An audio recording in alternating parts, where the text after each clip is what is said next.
America is becoming too expensive to survive. Look at this, a few groceries, and somehow the total is over $100. And this is happening everywhere.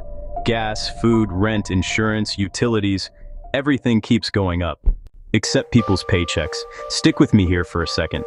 Because what's happening right now is much bigger than most people realize. Millions of Americans are working full-time and still struggling just to survive. People are exhausted, they wake up early, work long hours, pay their bills, and somehow end up with less money every single month.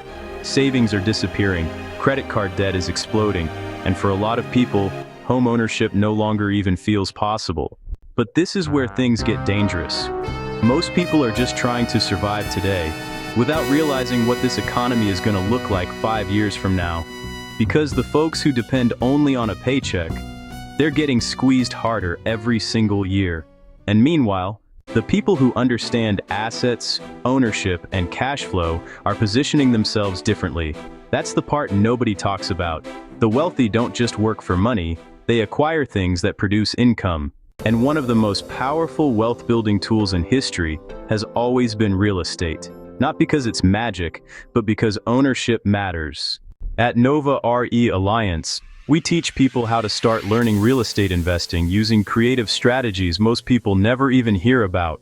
No hype, no expensive guru courses, no nonsense. Just real-world strategies designed to help ordinary people build real financial freedom. Because in today's economy, learning how money really works may no longer be optional. Follow Nova RE Alliance.